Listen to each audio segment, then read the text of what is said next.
Hello, friends from across the nation and around the world. I'm Martin, and you are listening to Dad's Bedtime Stories, the podcast that takes listener ideas and turns them into bedtime stories. Tonight, we're going to be doing a story that I've been meaning to do for a really long time. Every time I go through the Google form and look at some of the story ideas, I come across this one, and I say to myself, that would make a good story. But for whatever reason, I never turned it into a story. Until now. The story idea comes to us from Ezra H., and it's apparently based on something that happened to him.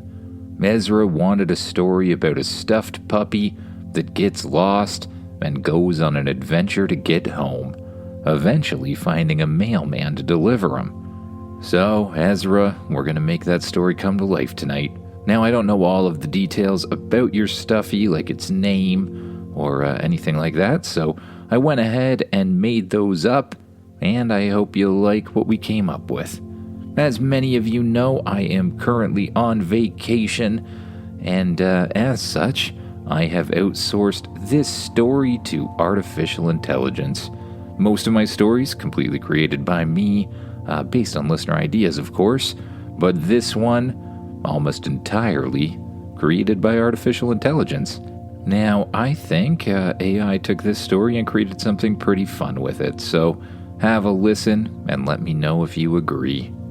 If you like the podcast, don't forget to rate and review it, share it with friends, and consider joining Patreon. For as little as $1 a month, you get any bonus content put up there, you get all ad-free episodes put up there, and you get to support me and the podcast.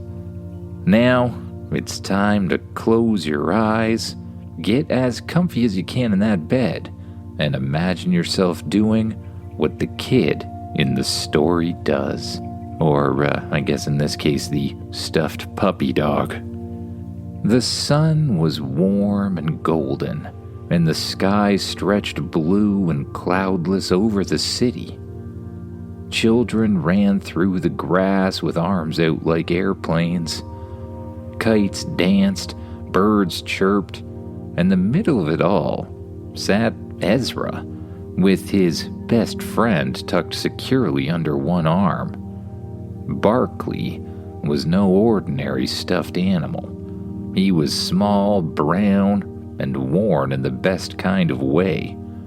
One ear flopped lower than the other, and his stitched-up nose had been re-sewn 3 times. He didn't speak, not with words anyways, but Ezra swore Barkley had feelings, big ones. Today, Barkley was going on a grand adventure, picnic lunch, hide and seek, and everything. Ezra's mom spread out a blanket under the big maple tree, while Ezra zoomed off toward the playground. "You stay here, Barkley," Ezra said, propping his stuffed friend upright on the edge of the blanket. "Guard the crackers." Barkley flopped forward slightly. His button eyes stared toward the horizon like a tiny soldier preparing for duty. Ezra vanished into the whirlwind of kid energy and park chaos. Hours passed, the sun dipped lower, the shadows stretched long across the grass. At some point, maybe it was during tag or when a butterfly caught Ezra's attention, he forgot. Forgot the crackers, forgot the tree, and forgot Barkley. By the time Ezra and his mom packed up their things, Barkley was sitting face down under the edge of the blanket, half covered in leaves. They didn't see him. The blanket folded, the picnic basket closed, the car doors slammed, and Barkley was alone. The park emptied slowly. Families headed home for dinner, bikes rolled by, a pigeon pecked curiously at Barkley's foot. Then, the streetlights flickered on, and Barkley moved. His little paws twitched first, stiff and fuzzy, like waking up from a long nap. His legs wobbled, his head lifted just enough to shake off a leaf. "Oh boy," he muttered. "This isn't great." He stood shakily on all fours and looked around. The playground was empty. The swing creaked in the breeze. Not a single human in sight. "Ezra?" he called out softly, but there was no answer, just the wind and the trees. Barkley padded toward the sidewalk, his tiny paws making no sound on the grass. He turned in a slow circle, scanning the path for any clue. His collar tag jingled, a tiny bone-shaped tag that read, "Barkley. If found, please return to Ezra, 123 Maple Street." Okay, he said to himself. "No big deal. Ezra lives on Maple Street, right? I just have to find it, somehow." He took one step forward, then another, and then he heard it. Sniff, sniff, snorfle, snuffle. A real dog. A gigantic, shaggy, floppy-tongued golden retriever burst from the bushes, its eyes wide with excitement. It stopped inches from Barkley, gave a thunderous bark, and sniffed him like he was a roast chicken or something. "Hello," Barkley squeaked. The retriever's eyes lit up. Barkley bolted. As fast as a stuffed puppy could run, he zipped through the grass, under a bench, past a trash bin, and straight into a hollow tree stump. The real dog barked, sniffed, and circled, but couldn't get inside. After a few minutes, its owner called it away.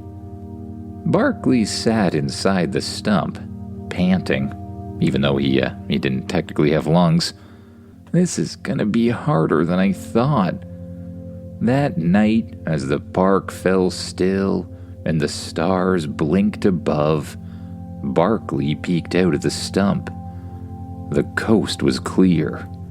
With a determined wiggle, he crawled out and headed toward the edge of the park, carefully avoiding any humans who might see him, being alive and that sort of thing.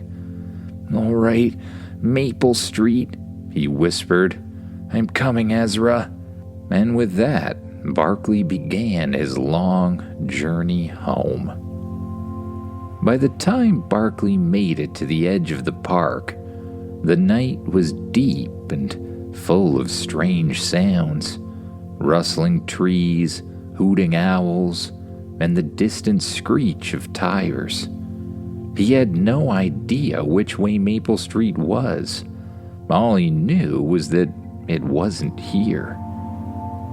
He crept along the sidewalk, keeping low behind garbage bins and garden hedges. The lights from passing cars made him freeze in place, hoping no human would notice a small stuffed puppy sneaking through the suburbs. Then he spotted something promising. A recycling bin perched on the curb, brimming with paper and boxes. One box had a logo that said, "Maple Market." That had to be a clue, right? There couldn't be multiple places with the word maple in them. Barkley climbed into the bin with some effort, paws slipping on slick cardboard. He nestled into a cereal box for safety and waited. Sure enough, a rumbling truck rolled down the street not long after. Its large mechanical arms reached out, lifted the bin, and dumped Barkley, and everything else, into its noisy belly. Kerthunk.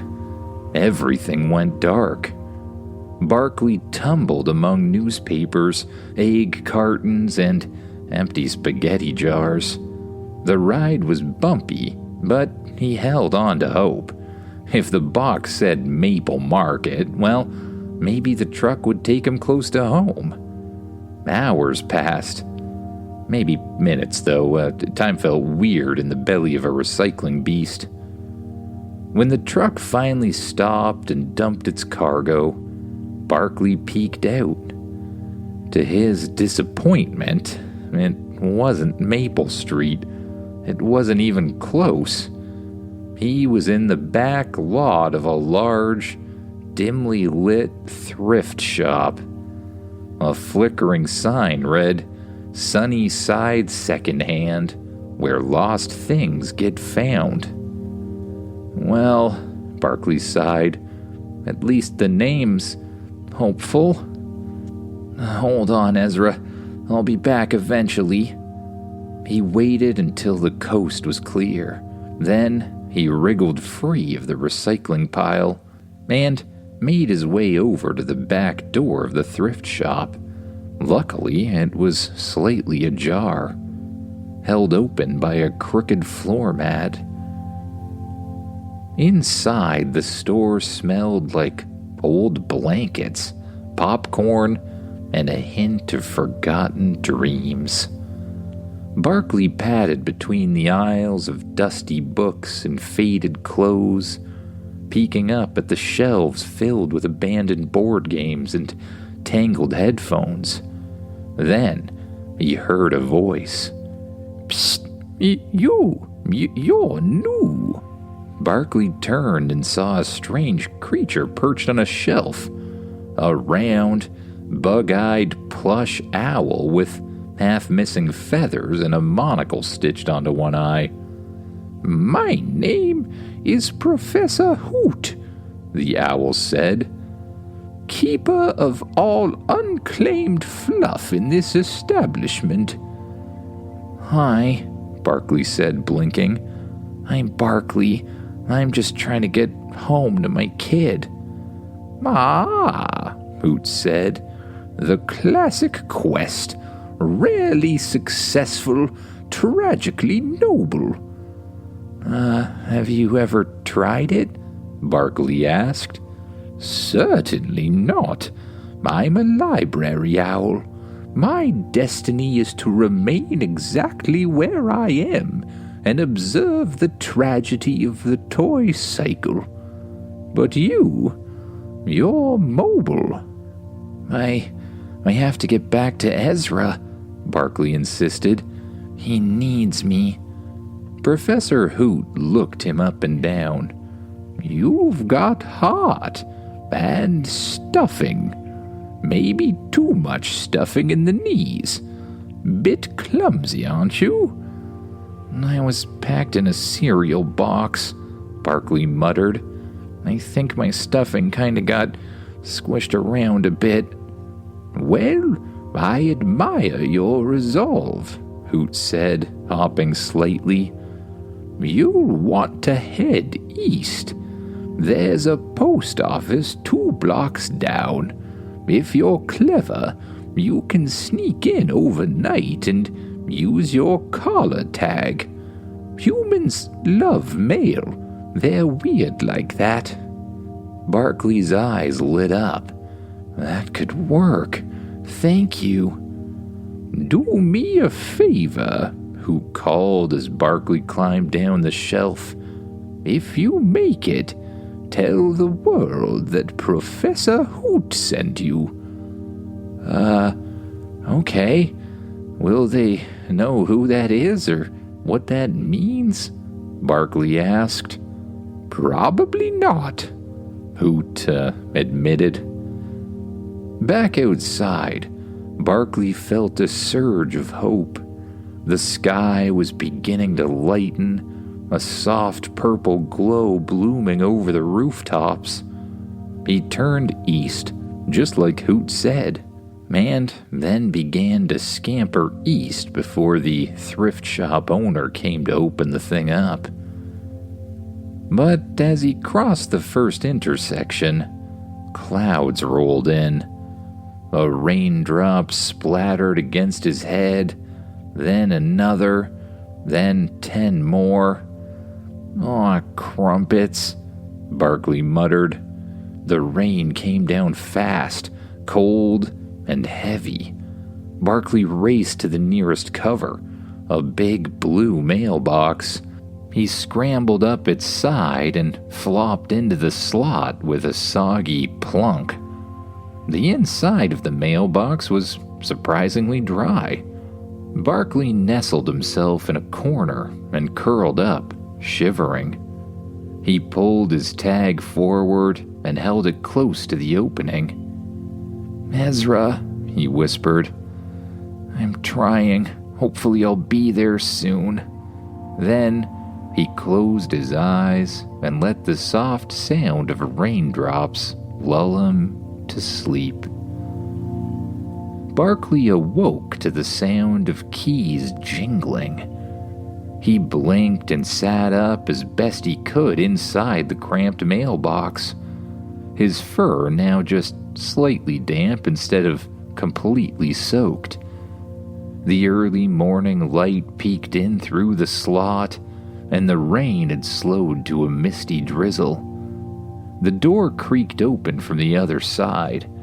A hand reached in and grabbed a bundle of envelopes, then stopped when it touched something not quite paper. "What is that?" a voice muttered. Barkley flopped over like the world's most innocent inanimate object. The mail carrier, a kind-faced man in a blue raincoat, pulled him gently from the box and turned him around. He examined the muddy paws, the frayed ear, and finally spotted the bone-shaped tag. "Barkley," the man read. "If found, please return to Ezra, 123 Maple Street." He smiled. "Well, aren't you lucky? I know exactly where that is." Barkley didn't dare move as the man tucked him gently into the mailbag, alongside letters and bubble-wrapped parcels. The inside of the bag was warm and cozy. He nestled down between a catalog and a small cardboard box, heart thumping excitedly. He was finally going home. The next hour passed in bumps and jolts. Barkley peeked now and then as the bag swung from the mailman's shoulder. He saw sidewalks, mailboxes, and fluffy dogs being walked in yellow rain jackets. He saw the corner bakery, the library with its lion statues, and the red-painted fire hydrant that Ezra had once declared the treasure marker. They were getting close. Then the bag slowed. The mailman stepped onto a familiar street, Maple Street. At the second house on the left, white picket fence, crooked bird feeder, dandelions in the grass. The mailman paused. Barkley's heart fluttered. He was home. Mr. Jeffries smiled as he approached the front steps. He carefully reached into the bag and pulled out the soggy, threadbare puppy. Then he tucked him neatly into the center of the doormat, right between the welcome and the little paw print decal Ezra had made with chalk last spring. He gave Barkley a gentle pat on the head. "Special delivery." Then he rang the doorbell and stepped back. The door creaked open. "Ezra," a voice called, "you've got something on the porch." Tiny feet thumped across hardwood floors. The screen door swung wide, and there stood Ezra, eyes wide, mouth open, hair rumpled from a night of worrying about his poor Stuffy. "Barkley!" He scooped the stuffed dog into his arms, clutching him so tightly that Barkley's left ear flopped the wrong way again. "You came back! You came back!" Ezra spun around in the hallway, laughing and almost crying all at once. Barkley couldn't move now, not with humans watching, but his whole fluffy body felt warm inside. "Mom!" Ezra shouted. "He made it! He came back!" "Maybe someone found him and saw your name tag," his mom said, kneeling beside him. "You're one lucky boy."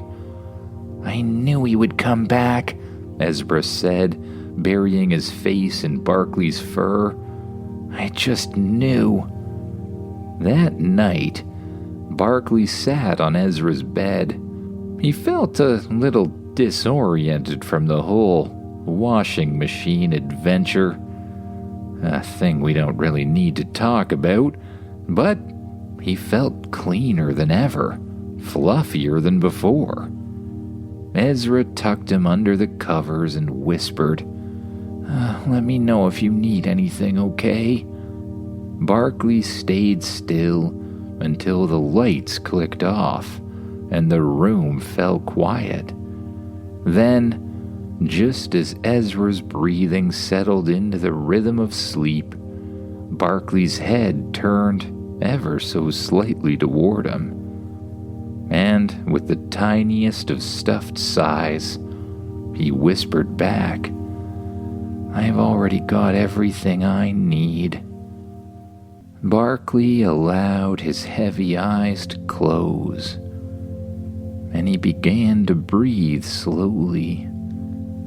With each breath, he allowed himself to sink down deeper and deeper into the mattress. And eventually, his little stuffed mind began to wander off to new dreams and new adventures to come. Good night, everyone.